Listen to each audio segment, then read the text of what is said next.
Well guys, Papa Pepper back once again here on the Abundant Harvest Homestead. Things are definitely changing. A lot of people are spending a lot more time on their own property. A lot of people are getting a lot more projects done. I've been working on this pond lately, and the children just brought me out some homemade lemonade.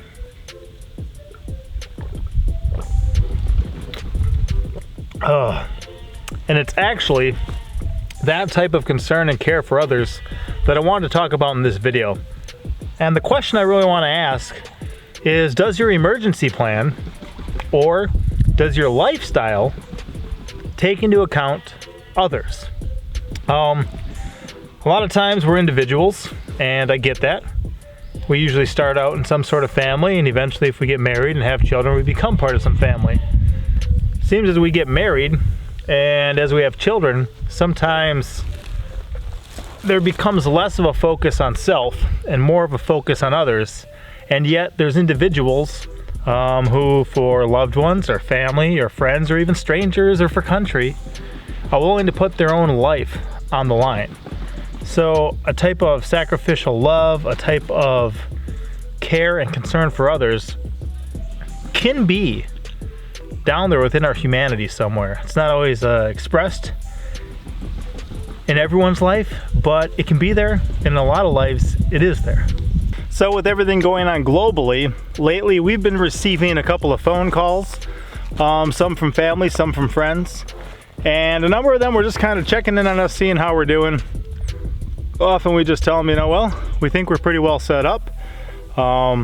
Things seem to be going pretty good. I'm looking at least 4 or 5 different types of wild edibles on the other side of the camera from me right now, growing up in the weedy part of my garden.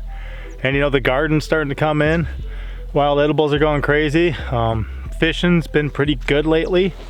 We're having more lambs, so we're seem to be pretty well set up, And a number of them are like, well, yeah, I figured you guys were. And that was part of our move from Wisconsin down here, is I realized, if the power went out for, say, 2 weeks in winter in Wisconsin, I had no way of heating my house. I didn't have much food supply on hand. It was pretty much, checkmate endgame. It's a crisis situation, and you are completely 100% dependent upon others. At least we would have been in a situation like that. So I figured if we changed our lifestyle, maybe we'd get to the point where if the power was out for 2 weeks, you'd kill a goat, you'd light a candle, and you'd throw a log on the fire, and life would continue. For perhaps obvious reasons, that just seemed like a better idea to me.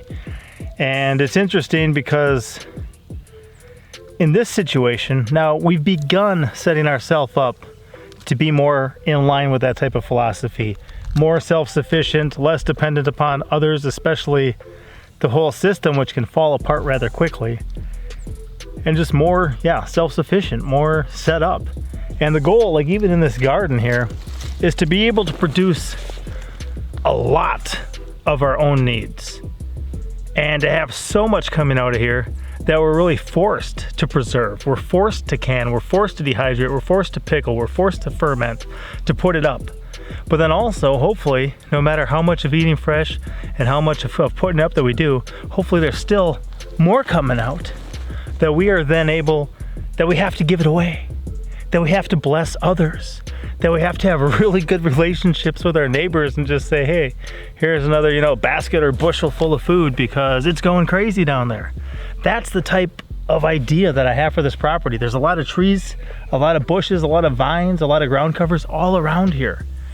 But not all of them are beneficial for us, so I just kind of want to swap out the existing and get something that works better, is more beneficial to us and the animals on our property, whether wild or domesticated.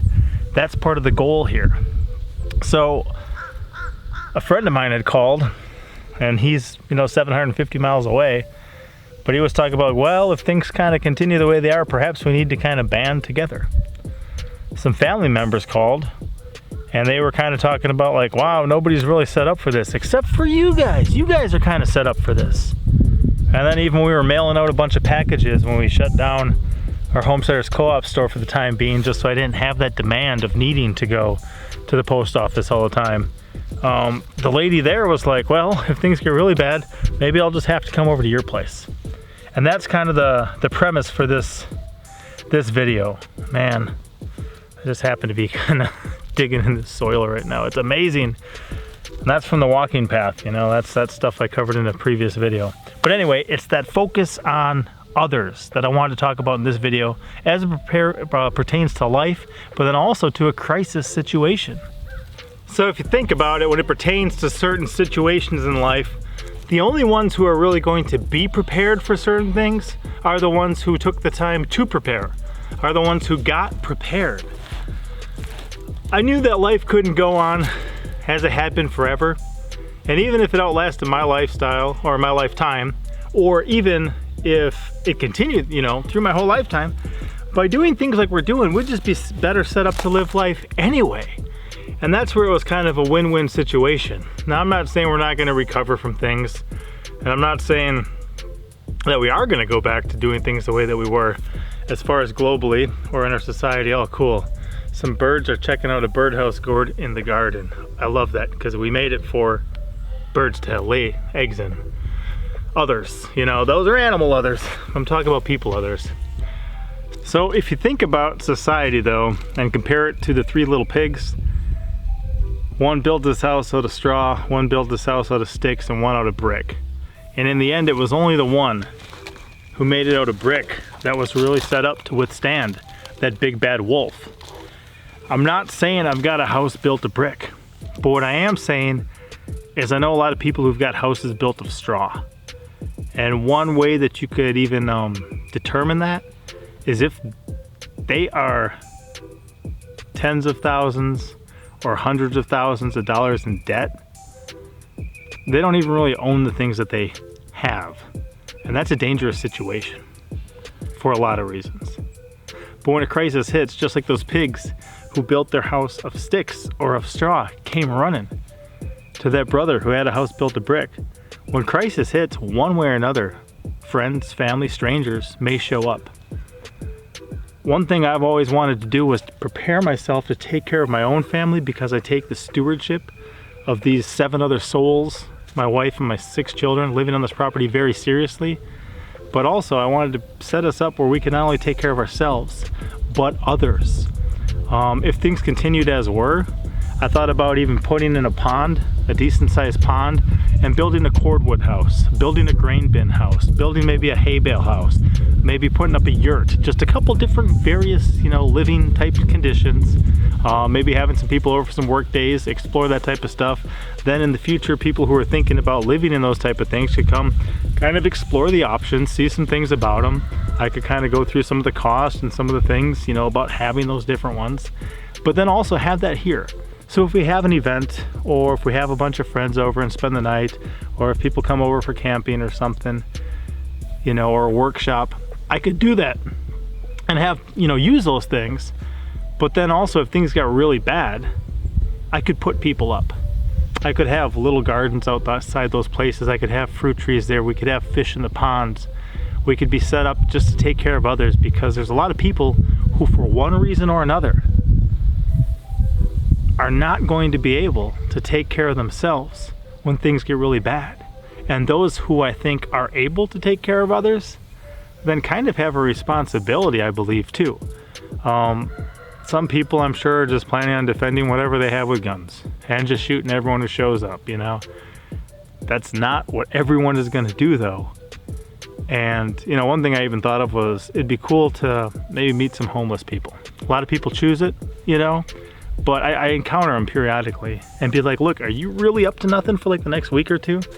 And invite them the opportunity to, you know, come stay in one of those little houses and just kind of milk a goat, collect some chicken eggs, work in the garden a little bit, reconnect to the real world, out of the concrete jungle, and then just kind of have them kind of share some of their thoughts about it, and then go, you know, release them again back into the wild of the, you know, the city or whatever. But the reason I bring all this up is now is a time when people are being concerned like never before. Now is a time when people are choosing to be very intentional and to try to set themselves up. And one thing that I do is I don't want people to be too short-sighted. Look further beyond yourself. And if you are able, start doing those things now to take care of yourself, but also to be set up to bless others. Because one way or another, there's going to be plenty of people who are not prepared to take care of themselves. I know that's sad, and I don't say that to try to be mean to anyone, but that is absolutely the case. And that's something that if we're aware of that, I believe we have a responsibility, or at least an opportunity, to take that into consideration as we attempt to live our own lives. I moved out to the middle of nowhere, but it wasn't just to seek complete isolation from everyone else in the world. It was to have enough opportunity and land and freedom to do some certain things to bless my family first and foremost. But it only starts there. And from our family unit, that's just the epicenter of what we're going to try to accomplish in this life. So I thank God for opportunities like this and others where we can inspire, motivate, encourage, educate, whatever it may be, connect with others. So then comes the big question. Are we set up to take care of others at this point? I think that no matter what the situation turns into, we'll be able to do whatever we're called to do in that moment. At the moment, I'm still progressing on a number of things, and even that whole pond. That pond is not just so we can have a nice little garden pond to work in. There's multiple reasons why that's fitting into this bigger picture too. So we're continuing to work on the garden. We're planting probably extra this year that we normally wouldn't have, but each year we're just trying to do as much as we possibly can and to grow with that. We did just pick up some extra chickens I'll be featuring in another video. I will have some videos about the wild edibles and how we're really incorporating those into our diet right now so that we can do things like leave the non-perishables not perishing.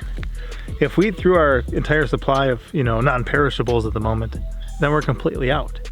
But as everything wakes up and greens up and just starts to produce, if we can incorporate more of that into our life, it's gonna be much better for us because we're eating fresh, we're eating green, we're eating healthy.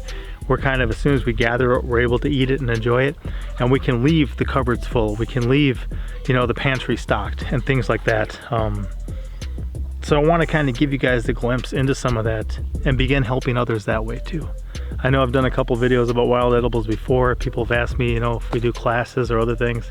At this point, we really don't. We have done some walks on some people's properties and shown them a lot of what they got there that they may not know about. And there's been some people who've reached out to us desiring that too, that we'll, try to set up.